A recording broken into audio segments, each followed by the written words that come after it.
Good morning, everybody. I hope you had a great weekend.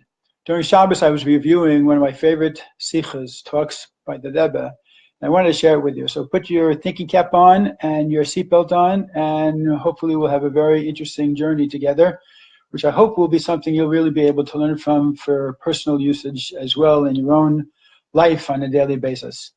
So there's a very interesting disagreement between Rabbi Akiva and Rabbi Yishmael, which is discussed in the Talmud, and the disagreement is about what happened during the giving of the Ten Commandments, which we just read about, of course, in synagogue and shul on Shabbos.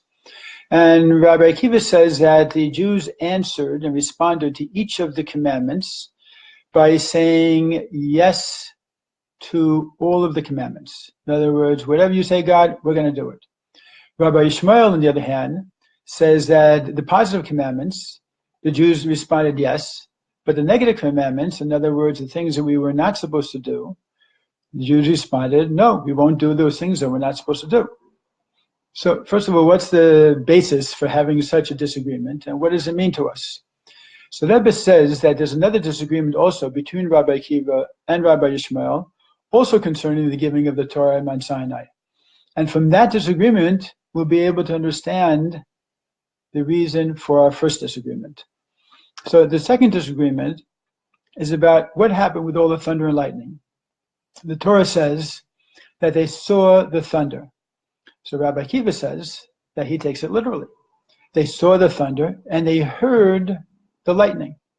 While Rabbi Yishmael says, no, it's just a term that's being used, but they saw the lightning and they heard the thunder.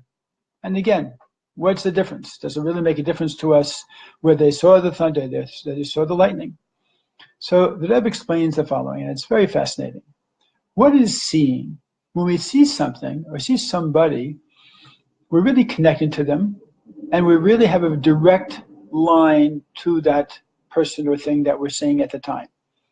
So much so, and we're so convinced that what we see is what is in reality, is that a person who sees something, in other words, they're a witness of something, they're not allowed to become a judge because their mind has already been made up. They know exactly what they saw. Well, hearing is a whole different story. Seeing, I'm limited just to within a distance of what I can see. Hearing, I could hear something from way far away, from miles away, and I might not even have a great idea of really what I'm hearing. I know I'm hearing something. I'm going to start to interpret what I'm hearing and try to understand what it is. But bottom line is, I can hear something from quite a distance. So the Rebbe says that the same thing applies to physical and spiritual. Living in this world, we see physical. We're surrounded by it. So we see it every day. We open our eyes and we see something physical.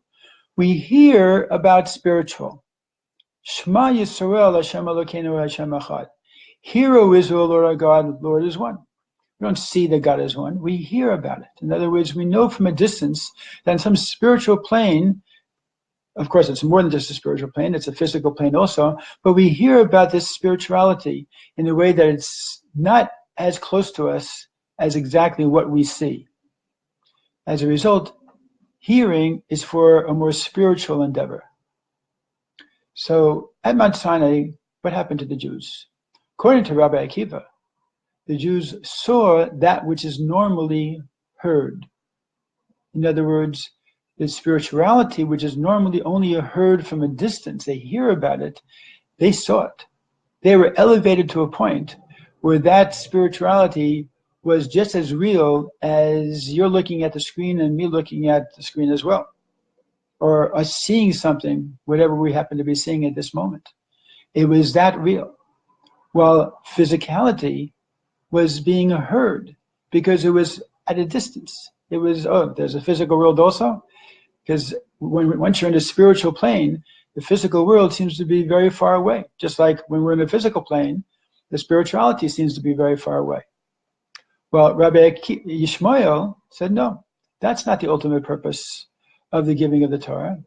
The ultimate purpose is to bring godliness down into this world, and that they should see what needs to be seen and hear what needs to be heard. And he was very adamant that this is really what Torah is about. Well, Rabbi Akiva said that the Torah was a time to elevate the Jews to an ultimately high level of spirituality. They experienced the oneness of God. They were connected to God. They had a revelation of Anochi Hashem Elokecha, I am the Lord your God. And as a result, from his perspective, it was a very different type of experience than the experience that Rabbi Yishmael was referring to. And this, the Rebbe says, is now can give us a little bit of insight into their disagreement about hein v'lav hein, about what the Jews said when they received each of the commandments. For Rabbi Yishmael, he felt that every commandment had a specific type of description, those that were positive and those were the negatives, and that the Jews should respond in kind, because the Torah was given to be down here in this world, in the physical plane. While Rabbi Akiva, he felt that being that the purpose of the Torah was to elevate the Jewish people to be closer to God, that therefore everything that God said was a yes, because it doesn't make a difference to us if it's yes, if it's no. We want to be closer to God, so therefore we're going to say yes to whatever God says, any of the 10 commandments. And the Rebbe goes even further. And the Rebbe says that we can understand this by better understanding the personality and the background of each of these great Tanoim, these great rabbis. Rabbi Akiva, as many of you might know, didn't start learning Torah until he was 40 years old. He was a Baal Tshuva. And as a result, he came to Torah with a tremendous chukka, a desire, a burning feeling that he wanted to come closer to God. So his drive to be able to learn Torah and become the great Talmid Chacham that he was, and the sage amongst Israel that he became, and to learn in every possible way was why? In order to get closer to God.